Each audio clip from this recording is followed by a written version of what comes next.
Hello, everybody. My name is Lucy DeLong, and I'm a mental health provider here at Balance Mental Health and Wellness. Me and my supervisor, Catherine Meyer, are going to be doing 2 trainings for you all to help you fill out the direct family outreach assessment with your Head Start families.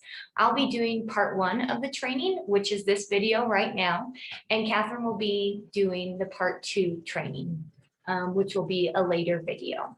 So here is what you can expect from these trainings. So I'll be covering the assessment and how to administer it with your families. And then Catherine will go over how to grade it, the referral process, and the timeline of kind of the whole process and the assessment process and what that looks like. Okay, so about this direct family outreach assessment. So we tried to make this assessment as simple as possible for everybody involved, for us, for you guys, and for the families. So there are 3 parts to this assessment. There's a part A and a part B, which are the risks. And then there's a part C of the assessment, which are the strengths. It's a little over 2 pages, not quite 2.5 pages. And the reason this assessment is necessary is it prevents discrimination within the families. So that way everybody knows about this free resource that's being offered through Head Start. And also just to make sure that we're touching base with all the families about their mental health needs. So this is the beginning of what the assessment will look like. So on the first page, the first thing you will see is our logo and our title at the beginning. That way the families know that we're a real agency and we actually do work out of Flagstaff. So that'll maybe reassure them a little bit if they're skeptical of the assessment. And then we have the title, which is Head Start Family Assessment. And at the beginning, we have a little introduction paragraph. It is really important for the staff members to read this introduction paragraph to the families. So that way the families kind of know what to expect and it helps them paint a better big picture for the families.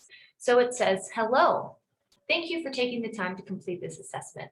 Balance Mental Health and Wellness is partnering with Head Start to offer monthly mental health services for families who qualify for and are interested in this type of support. We look forward to working with you. From there, you'll see a spot to fill out the student's name and then a spot to fill out for the caregiver who's filling out this assessment with you. So that could be mom, dad, a grandparent, the primary caregiver who's helping you fill out this assessment. We want to have their contact name. So moving forward, part A is going to be identifying the risks. And in part A, there's going to be 10 questions total, and there's going to be 8 questions on the first page. We really just want to understand what risks each family has experienced while trying to manage COVID. So all of these questions are related to COVID and what each of the families have experienced. So these families, these questions all are related to COVID, their physical health, mental health, any changes in their loss of income, or how is the child doing with learning. We're really trying to just paint a good picture during this part A of the assessment. So for the staff who are going to be administering, helping the families take this assessment, we really want them to just simply read the question and let the families choose either yes or no.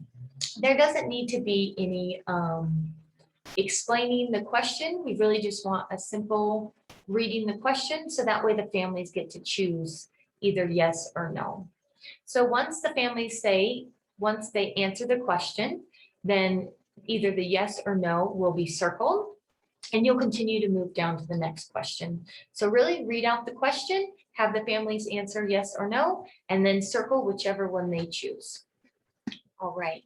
Then to the second page, we're going to be finishing up the part A, identifying of risks. So there's 2 more questions there. And then once they're finished with answering all 10 of part A questions, count up the number of yes questions that have been circled and put that number in the part A score. As you can see, there's a blank spot, so just put the number in right there. All righty.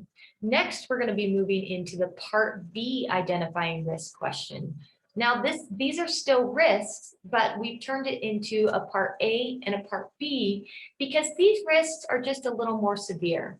And they're really important for us as mental health professionals to be able to understand if families are going through any sorts of these risks. So there's two questions in this part B, and they are, during COVID, has anyone in your immediate family been affected by any type of abuse, such as verbal, physical, sexual, or emotional? And the second question is, during COVID, has anyone in your immediate family had any thoughts of hurting themselves or others? Yes or no? And so just have the families circle either yes or no on both of these. And then like you did in part A, go and count up the number of yeses in this section and write it in the blank score next to the part B score. Okay, part C. Here is where we identify the family's strengths. So part A and part B were the risks. And now we're going to talk about the family's strengths and figure out if there was a balance or not between the risks and their strengths. So for part C, the identifying strengths, there's going to be 10 questions again. And these 8 of these questions are going to be on page 2 underneath the part B risks. And they're going to sound very similar when you read them to your families. They're going to sound really similar, but we're assessing for strengths instead of risks. So we're still going to have questions about physical health, mental health, income, and child successes at learning, but they're all going to be focused. The questions are all going to be tailored to the family's strengths instead of what risks they've experienced. So same thing as all the other questions before. Please just read the question exactly how it is and have the family answer yes or no. All right. And on page 3, we have 2 more questions that are going to finish up the part C part of the assessment. So once the families finish answering all the questions and all yeses and nos are circled, please go ahead and count up the number of yes questions answered and fill that in the blank. All right. So that is the end of filling out the assessment. And as you'll see at the very end, on the 3rd page, you're going to see that there's a closing statement. And it's really important that you read this to the families as well, because we want them to understand the process of what they can expect moving forward. And it says, "Thank you, you are finished. We appreciate you taking time to fill out this assessment. From here, the Head Start staff will determine your assessment results.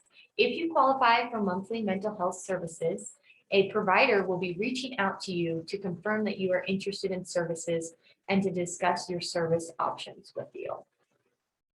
All right, so this is the whole 2.5 pages of the assessment.